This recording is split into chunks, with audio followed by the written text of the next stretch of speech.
Well, we are continuing our Thanksgiving potluck here in the Good Day studio this everybody's stepping up with our own delicious side dishes. Now it is Dina with some homemade cranberry sauce. What you doing? You know, I have only been slaving away over this cranberry sauce for hours. Hours. Really getting those cranberries down to a nice, soft texture. Yeah. You got them out of the bog sugar. yourself. Yeah.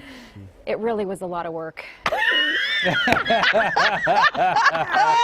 right, let's be real. Who has time? Ain't nobody get time for that. Especially when you got an 11-and-a-half-month-old, people. Come on. But this is not your average cranberry sauce. So instead of just showing up with the can to Thanksgiving, because that feels a little like, I could do better than that, we are actually going to spruce up the canned cranberry sauce so that when you do bring this to the home dinner table, you can really impress and you don't have to tell everyone that it came from a can originally. Okay, so what you do is you take your jarred cranberry sauce. I'm actually doing the whole berry. So you know how they have the one that's completely smooth and the one with the berry? The one with the berry in it makes it look a little bit more homemade.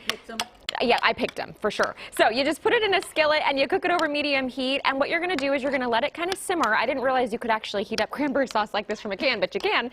And you start adding things to it. So you take an orange. Simple, right? Make sure you really do a good job rolling it out so that it gets nice and soft so that you can squeeze the juice.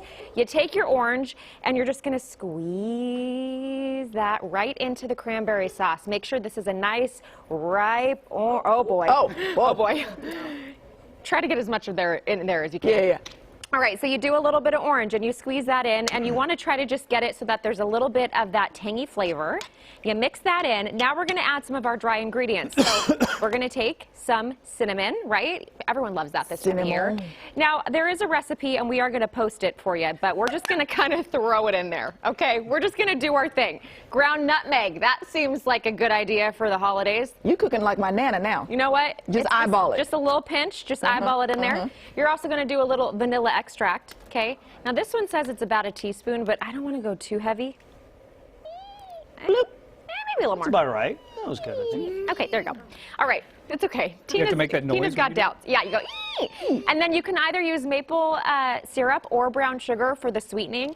I don't love my cranberry sauce overly sweet, personally. I just like it to add a little bit of that fruitiness when you're eating it with your turkey. So I'm just going to sprinkle a little bit of that on top. All right, so now we're just going to stir this all together. I went a little heavy on the cinnamon, friends. I hope you like cinnamon. I can see it. It's good for you. Yeah, and then you're just going to let it simmer together. You're going to let it kind of bubble at the surface, but don't burn it. And then once it's nice and warm and kind of all blended and mashed together, you're going to put it in a serving tray.